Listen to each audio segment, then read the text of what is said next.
Okay. Hi, welcome all to Sapinja Technologies. Today we are discussing about password policies setting topic. So to enable the password for all employees, company will maintain a certain parameters to strengthen the password. Say, for example, use the password at 1234 or password at 3456, welcome at 1234. So these are the like basic passwords where we use it in the organization, right?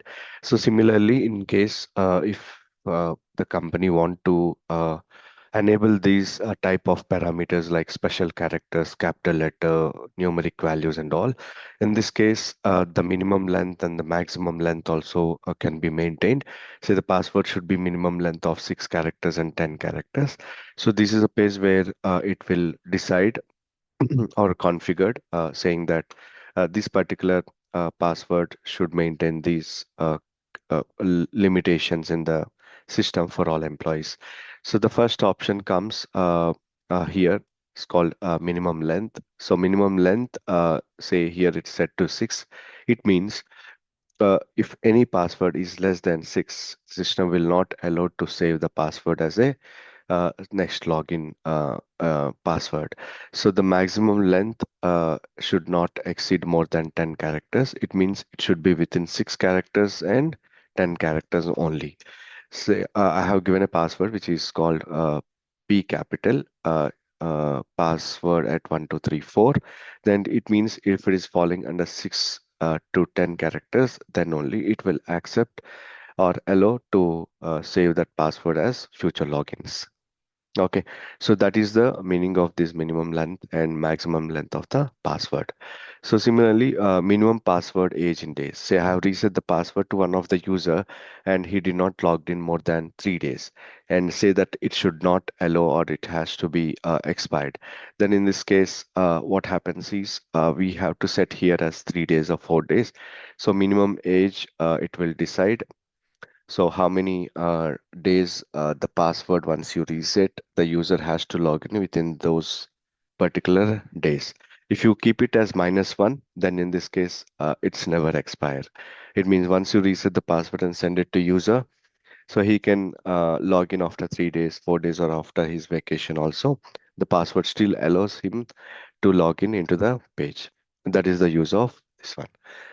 So uh, the maximum success you failed items. So this we use it in case say that you have entered three wrong passwords. Say your account has locked. So in this case, you want this feature to be enabled. Then in this case here you can put 3 uh, as a number. So automatically whenever user tries to log in with incorrect passwords more than 3, the account gets locked. This is also one of the security reason where if you're trying to log in into one of the any banks or any other portals, it will lock the account, right? Again, you have to get it unlocked. So that's the future of this one. So to maintain this, we have to make it 3 or 4 items so that it will be controlled in case if somebody is trying with the wrong password. So this is case sensitive mixed case. Case sensitive means, for example, if I use a password which is P capital A S S small letters and at the rate 1234. Then in this case, being I have used P as a capital, here the user who is trying to log in has to use the P as a capital letter to log in into the system. It means it ensures the case sensitive is maintained by the employee or user to log in into the system. If you don't use the case sensitive P, then it will not allow to log into the system. So that's where it consider the case sensitive is recommended, and this has to be checkbox. Mixed case required. So this mixed case is useful. Say the password should have a special character, uh, a capital letter, a small letter, small alphabet, and all. So these alpha characters, non-alpha means special characters. So it's a mixed case of alpha character, non-alpha character, and a small letter and a capital letter. So these all represents whichever you want the password to be maintained its strength. You have to do the checkbox of that particular thing so that the password will be maintained in these parameters. Okay. So the password cannot contain any of the following user information. It means normally we put our password at Kumar at 1234 or Sridhar at 2345, so like that. So which we are using our first name here. So you don't want the employees to practice to use their first name, last name, username.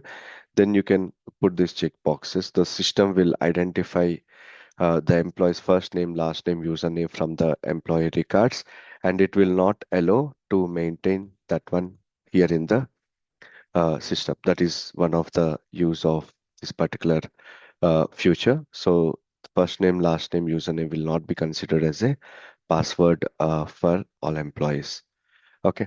Enable password historical history policy means it means if a password having historical identical passwords. For example, if one employee use the password which is April 1, 2, 3, 4 and May at 1, 2, 3, 4 and June at 1, 2, 3, 4. So these are the three historical passwords which he maintained earlier.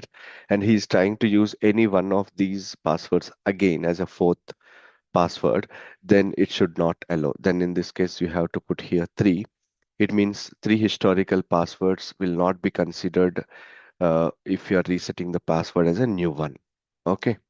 So that is the future where we maintain here. Enable forget password policy future.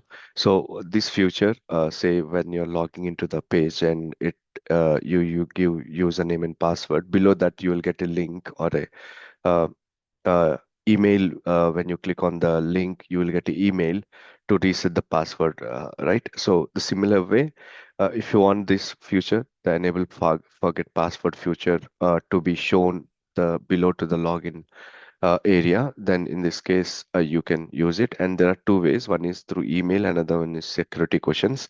So email will be triggered to your inbox, and from there you can reset your password. This is one method, and it will ask for security questions. Say those security questions will be sent it in email and you have to answer this, then your password can be reset again to the new one. Either there will be sometimes the questions which they ask like native or maybe your date of birth, all these things. So based on those also, the security questions, say birth date or favorite food like this, right? So if you answer those correctly, again it will allow you to reset the password. That is another feature of it. So enable forget username feature. So this feature we use it in case if someone's forget the username, it will ask to reset the username again. So again, this also will be maintained in an email address. So once you send an email, then the username can also be reset. And set expiration password link in welcome email. So whenever employee joins or any reset password happens, so when we reset the password, then it will be maintained in such a way that every 30 days or every 60 days it has to get expired. So in the particular say changing this setting will affect so every 30 days he has to reset the password, or maybe once we send the password within that 30 days he has to log in. Okay. Password expiration for long time unused password. If the password is not used more than 1 year, say the user has not logged in into the system, uh, uh, then what happens is the after 1 year it will not allow the system to log in him again. So that way it will be controlled. Okay, that is one of the future. And similarly, enable capture for the forgot password page. So this is the future where we use it to uh, capture whether the employee is entering the correct alphabets. shown in the image, or it will ask to identify whether a robo or something, right? So that is the use of this enable thing. So once you set up all these uh, future parameters, then the password strength will be maintained here. And if the questions related to this, so they will ask you like, okay, what are the password policy settings, and explain about that. So you have to say that the password policy settings, or there might be a question, a scenario based saying that I want a password to be maintained like this. How do you do? Then you have to say that the password policy setting page, I will be opening it, and from there I will be, I mean, the minimum length, maximum length maintained as per the thing. So this requirement will be gathering from the requirement gathering sessions with the client, and from there we enter all these details as per their requirement, and we will be configuring this in the system. Yeah, thanks for that.